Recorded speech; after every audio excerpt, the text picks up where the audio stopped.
Covering news where you live, this is 5 News. Well, thank you for joining us for the latest news and weather where you live. I'm Joe Ellison. And I'm Tiffany Lee. Let's get you caught up on what's going on in our area. People in Little Flock are rebuilding from 2 separate tornadoes that tore through the area. This week, city leaders announced an effort to lessen the financial burden. It's been almost 6 months, you'll remember, since tornadoes swept through Benton County, and just 2 weeks since the EF2 tornado hit the city of Little Flock. Now, city leaders there in Little Flock, the city council voted to waive storm-related building permit fees for any structures that were damaged. It could save hundreds of thousands of dollars for property owners that would typically spend on these permits. Little Flock's mayor says he wants people to stay instead of moving away from the city. Can be quite an amount of money for people as they move forward to rebuild, and I'm just very thankful to have a supportive city council that has a heart for their citizens and really recognize the opportunity to encourage reinvestment into our city. The mayor says that they have an eligibility process for waiving the fees. If people are interested, they can contact City Hall. Well, as the days get shorter and colder, many people notice a dip in their mood. Seasonal affective disorder, or SAD, is a type of depression that's related to the change in seasons, and for some people, it can be a serious problem. One nurse practitioner tells us that science shows seasonal affective disorder happens in the fall and winter for many people because of changes in their circadian rhythms. Patients aren't getting as much necessary exposure to sunlight, and there are other theories that less serotonin levels may play a role as well. She says some signs of SAD include a depressed mood, loss of interest in things you usually find pleasurable, changes in appetite, and sleep disruptions. Major depression patients with seasonal affective disorder will have atypical features like increased appetite, especially for carbohydrates, and they will have what we call hypersomnia, or increased sleep during a winter depression.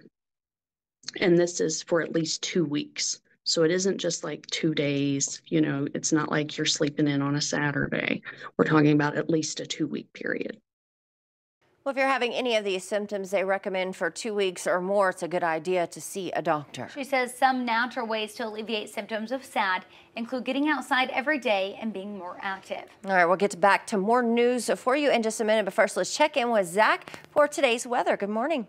Good morning, ladies. What a beautiful fall day we have here across western Arkansas, eastern Oklahoma. 60s, low 70s, sunshine, light winds, a break from the rain from yesterday, a break from the strong winds from yesterday. We need it. But the warm weather is not sticking around. There's another front coming in. It's going to be a dry front. It will usher in cooler air. That air will be in place by the time you step out Wednesday morning. We'll be looking for 30s to low 40s across the area. Wednesday, a cool day where we'll see highs in the 50s to low 60s. We'll also have a northwest wind around about 5 to 15 miles per hour. So cooler afternoons, 50s and 60s for highs will be common Thursday, Fridays, even into Saturday a little bit, but we're already going to start warming up Saturday, Sunday into Monday. All right, looking at low temperatures, Friday, Saturday, going to be the coldest mornings, 20s for northwest Arkansas Friday. We'll see mid 30s, warmer spots for the River Valley with low 30s likely mixing in.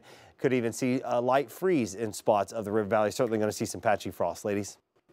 Thank you, Zach. Well, the University of Arkansas Systems Board of Trustees is appointing its next president, Lieutenant General J.B. Silveria. 5 News reporter Kayla Davis has more. Monday morning, the University of Arkansas Systems hosted a special board meeting to announce the next president ahead of the current president announcing his retirement last year. Trustee member Scott Ford says the process was incredibly competitive.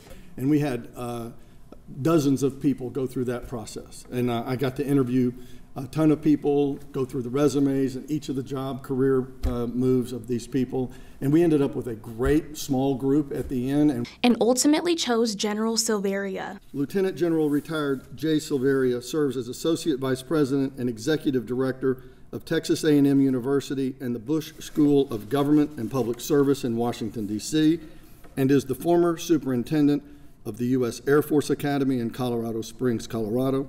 He also has 35 years of experience in the Air Force, where he served in multiple command leadership positions, all preparing him for his next position as UA Systems President. I believe that you'll find my leadership style to be approachable, accessible, collaborative in nature, and as the President, my role, and most importantly, is to support you and to help you in your role. General Silveria says his first step will be getting to know the people of Arkansas and the U of A students. Learn what their challenges are, learn how we can support them, and the first part of that will be visiting them, seeing what they're doing, learning what they're doing, learning what they've accomplished, learning what they're trying to do. I want to listen first. He says that he plans to finish his work with Texas A&M and the Bush School before joining the UA system in early 2025. Well, thank you for joining us here for the latest news and weather. Have a great day.